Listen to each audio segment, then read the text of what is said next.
It's almost halftime for all y'all. We got the halftime up here, and I'm the third quarter. We got fourth quarter right down here. We're almost done.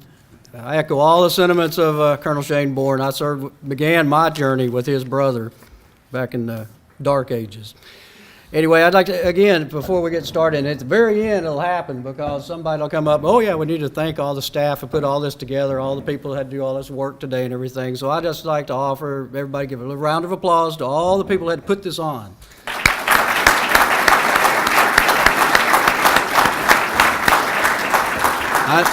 I know in my case in particular, Miss Jenny, it's like herding squirrels with a motorcycle, and so it's, getting us all at the right place. You gave me 2 or 3 people to make sure I got here, and so I got here. But can't name all the family members because they've all got distributed on me over here. All the sales clan, raise your hand.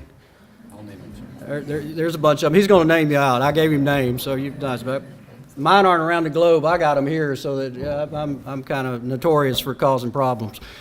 But first and foremost, to get it off me and deflect it to what we're really here for is, it's really great to be in the company of young Americans that love their country. And there's going to be about a dozen of them, take the oath, plus or minus 1 or 2, I think. And that's just so refreshing. Over the past 8 days, I've traveled all the way to our nation's capitals, spent 4 days with the senior leadership of the Army at the Association of the United States Army's annual forum, and then got jet-setted down to Fort Bliss, Texas, to spend time with people who were sitting on the tip of the spear that just came back from combat ops to see how our equipment worked in their hands. But now we're out all the way back into this room to look at the people who are really the future. We're kind of history people here now, but that's the way it goes.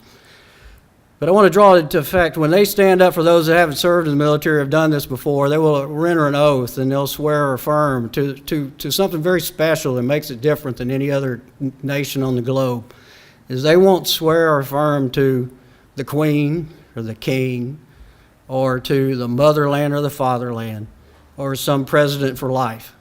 They're going to swear it to a simple piece of paper called the Constitution.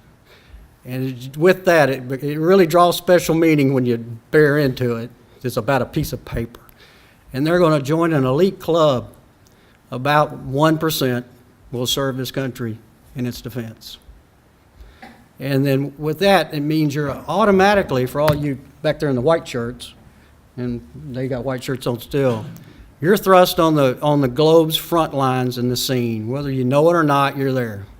And what makes it you different, and what club and the corporation you're fixing to join is it is founded on one word, and it operates on one word only, and it's trust.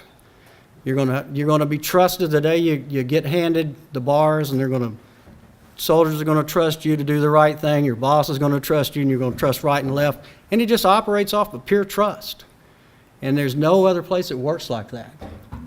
And one of the senior leaders and I were chumming because he's on y'all's board, and we were both colonels together a long time ago. And he goes, when I was over guarding and working with a country we're still at and trying to make it a better country, that the general officership was just astounded by the American Army. He goes, and it was like, how do you do this? And he goes, I go down and I talk to my colonels, and when I leave, I got to worry about them forming a coup. And then, when I get given $1 billion of equipment down to one of my units and I leave, I've got to worry about it going out the back door in the black market. And it's, it's all about trust. And that's the corporate mantra that you're fixing to enter into. Now, I'll spiral it back into me. And, these guys here, and it was a long time ago, there's probably only black and white photos of the cadre that I had back here in the 70s.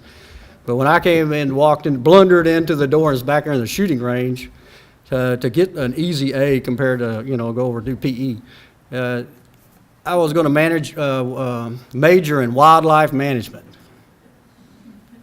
I wanted a little green truck, a brown shirt, a walkie-talkie, and maybe they'd give me a gun.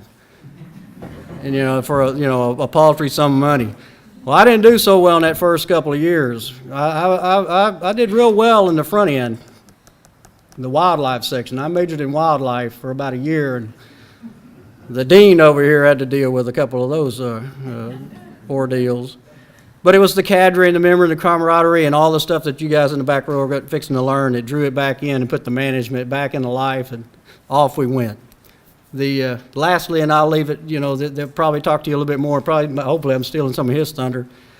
The Army's not a destination location, it's about a journey. And you're gonna take a journey, and you can take it as far as you wanna take it, or you can stop where you want it, but you can do it on your own terms. And with that, it's just a wonderful style of being in a 1% national stage and on a journey that you never will regret. And in closing, only one last thing, you've always had to say it, for all of y'all that are still serving, keep your dog tags together.